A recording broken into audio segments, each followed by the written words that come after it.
நம்ம ஜாக்கி சானோட ஆக்டிங்கில் ரீசெண்டாக தேட்டரில் வெளிவந்திருக்கிற கராத்தே கிட் லெஜெண்ட்ஸ் அப்படின்ற ஒரு திரைப்படம் இப்போ நமக்கு தமிழ் டப்பிங்கோட ஓடிடியில் வரப்போகுது.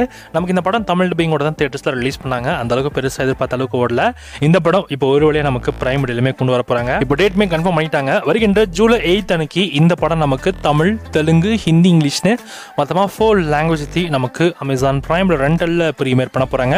யாரெல்லாம் இந்த படத்தை தமிழ் விஷயம் பார்க்க வெயிட் பண்ணிருக்கீங்களோ வருகின்ற ஜூலை 8 அன்னைக்கு இந்த படத்தை தமிழ் டபுள் வேர்ஷன் உங்களுக்கு அமேசான் பிரைம் ரெண்டல் பிளாட்ஃபார்ம்ஸில் அவைலபிளாக இருக்கும். செக் பண்ணி பார்த்துக்கோங்க. ஸோ இந்த படம் வந்து அந்தளவுக்கு பெருசாக இல்லை, பட் ஆனால் ஒரு டீசென்ட் வாட்சபிள் மூவி அப்படின்ற மாதிரி தான் சொல்கிறாங்க. நானுமே இந்த படத்தை அந்தளவுக்கு பெருசாக இன்ட்ரெஸ்ட் இல்லை பார்க்க. ஏன்னா ஜாக்கி சானுமே இந்த படத்தில் அந்தளவுக்கு பெருசாக ஸ்கோப் இல்லைனால எனக்குமே இந்த படம் பார்க்க இன்ட்ரெஸ்ட்டே இல்லை. பார்க்கலாம் படம் உண்மையிலே பார்க்க தமிழ் டப்பிங் எப்படி இருக்குன்னு. ஸோ பிரைமில் வரதில்லை. ஸோ ஜூலை 8 அன்னைக்கு பார்ப்போம். சொந்தமான தமிழ் டப்பிங் மூவிஸ் நிறைய மூவிஸ் மறக்காம SRS சேனல் சப்ஸ்கிரைப் பண்ணிச்சுக்கோங்க. தேங்க்ஸ் ஃபார் வாட்சிங். பார்க்கலாம்.